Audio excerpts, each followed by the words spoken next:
Update अभी तक जो इन्वेस्टिगेशन चल रही है उसको लेकर भी मिल पाया है? प्रशासनिक स्तर पर क्या कुछ तैयारियां और की जा रही हैं, क्योंकि योगी आदित्यनाथ ने दिल्ली के तमाम कार्यक्रम रद्द कर दिए हैं, उनके वहां पहुंचने को लेकर भी जानकारी जो है सपना दर्शकों तक पहुंचाइए।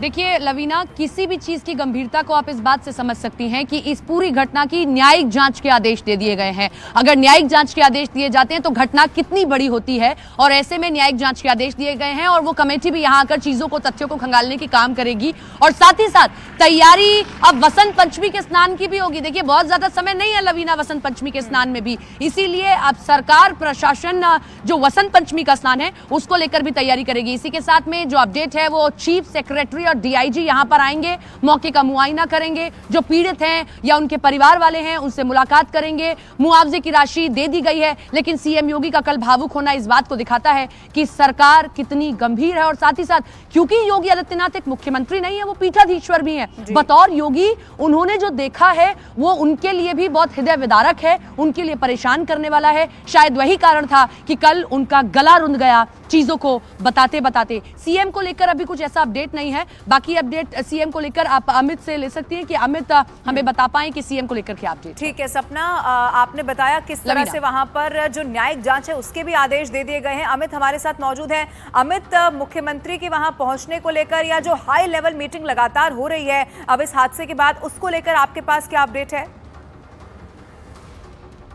देखिए सीएम आज पहुंचने वाले ही नहीं थे और कोई दौरा आज सीएम का यहां पर रद्द नहीं हुआ। सीएम यहां नहीं पहुंचने वाले थे, इनका कोई शेड्यूल नहीं था कि सीएम आज यहां पहुंचेंगे। डीजीपी यहां पहुंचने वाले थे, चीफ सेक्रेटरी यहां पर पहुंचने वाले थे और जाहिर तौर पे वो जाके मौके का मुआयना करने वाले थे। कल जब से हादसा हुआ उसके बाद सीएम हाई लेवल मीटिंग कर रहे थे बीते कल सुबह 4 बजे से। उसी बैठक में जब उन्होंने यह आदेश दिया था चीफ सेक्रेटरी और डीजीपी को कि वो मौके पर जाए और देखे कि आखिर में इस तरीके का हादसा किस तरीके से हुआ।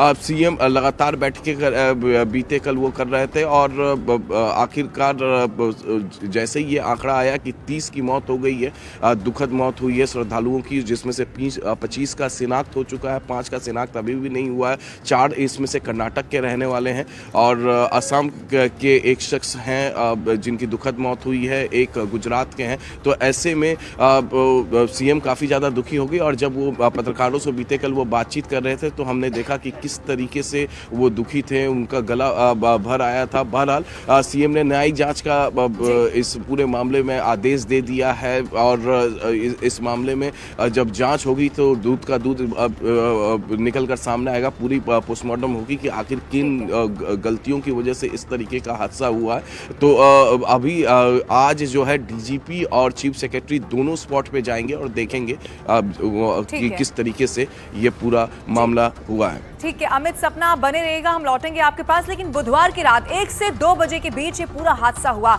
आज रात न्यूज़ 18 इंडिया की टीम उसी जगह पर पहुंची जहां पर भगदड़ मची थी। आपको ग्राउंड जीरो से दिखाते हैं कि आखिर जब भगदड़ मची उस वक्त किस तरह के हालात बने थे, क्या कुछ वहां पर हुआ था।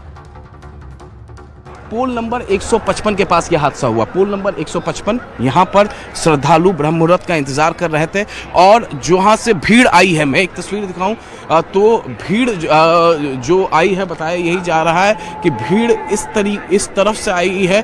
बैरिकेटिंग इस तरफ लगी हुई थी। जो बैरिकेटिंग आप वहाँ पर देख पा रहे हैं ये साधु संतों के लिए, मौनी अमावस्या के स्नान करने के लिए उनके लिए बनाया गया था और भीड़ इसी तरफ से आई है। कुछ संगम नोज यहाँ से महज जो है, यहाँ पर जरा तस्वीरें दिखाई है, महज 25 कदम की दूरी पे है।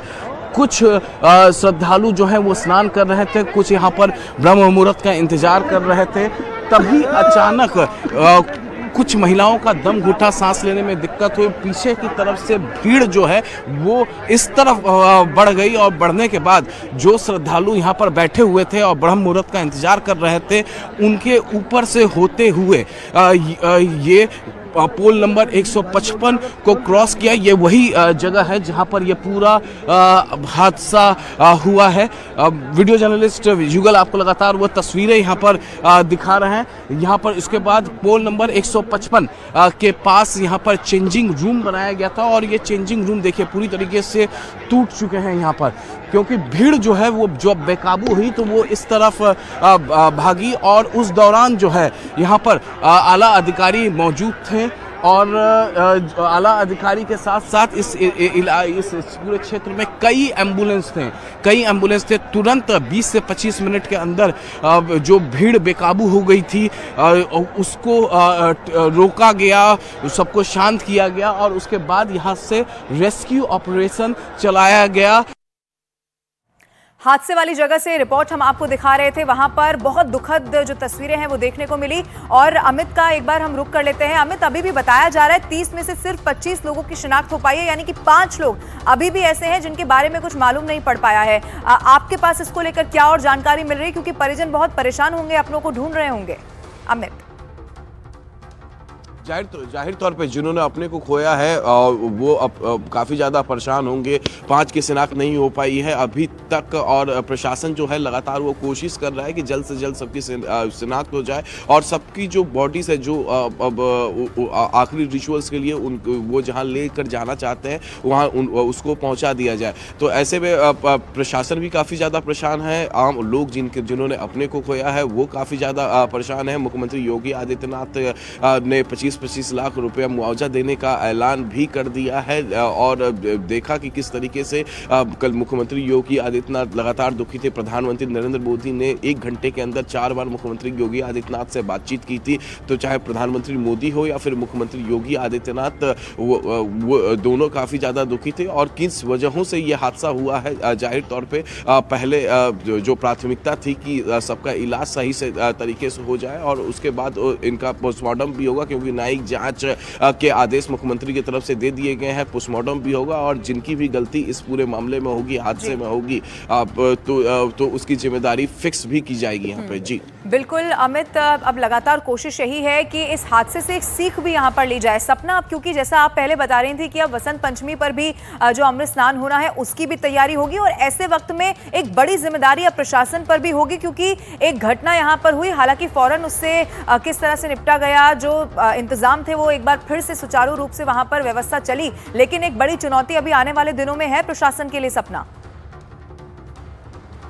बिल्कुल ठीक कहा आपने, बड़ी चुनौती है। जब एक बार आपने एक घटना को देख लिया है तो आपको अगले की तैयारी करनी है और हमें लवीना ये भी मानना होगा कहीं तो चूक हुई और उसी के बाद ये सब हमने देखा। हालांकि वो एक ऐसा ही लगातार अनाउंसमेंट भी कर रहे थे, जो सोवत है सो खोवत है, यानी कि वहां जो लोग सो रहे थे उनको उठाने की कोशिश की गई, लेकिन ये मानवता नहीं होती है कि अगर कोई सो रहा है उसको उठा दिया जाए, भगा दिया जाए। शायद यही कारण कि उनको नहीं वहां पर उठाया गया, लेकिन प्रशासन इस बार पूरी तैयारी करेगा और ये बार बार अनाउंसमेंट किया जा रहा है। कल देखिए वैभव कृष्ण ने अपनी प्रेस कॉन्फ्रेंस में भी कहा कि हम बार बार अनाउंसमेंट करके लोगों को समझा रहे हैं कि कहां बैठना है और कहां नहीं बैठना है। कुछ गलतियां हैं जिन पर हम काम करने का अब शुरू कर देंगे और संतों ने अभी ठीक से स्नान मौनी अमावस्या पर नहीं कर पाया, अब वो वसंत पंचमी पर स्नान करेंगे। अखाड़ा मार्ग अलग बनाया जाएगा और ग्रीन कॉरिडोर एक अलग तैयार किया जाएगा ताकि ऐसी कोई अप्रिय घटना हो तो जल्दी से जल्दी घायलों को पहुंचाया जाए चिकित्सालय में और साथ ही साथ लोगों को लगातार अवेयर किया जाए। एक चीज और लवीना, देखिए सब लोगों ने कोशिश की कि संगम नोज की तरफ बढ़े, ऐसे में जरूरी है कि घाट जो बढ़ाए गए हैं वहां पर बैरिकेटिंग ना की जाए, तो ये भी एक जरूरी तैयारी होगी प्रशासन की और करना भी शुरू कर दिया गया प्रशासन से। कल मैं जब गई थी तो वहां जितने बैरिकेड उनको हटाया जा रहा है कि जहां जहां इसको जगह मिल जाए वो वहीं ना ले, क्योंकि बैरिकेड लगे हुए थे, लोगों को वो घाट नहीं दिख रहे थे, इसलिए सब संगम नोज की तरफ बढ़ रहे थे। इसीलिए अब लोगों को उन दूसरे घाटों की तरफ भी डाइवर्ट किया जाएगा।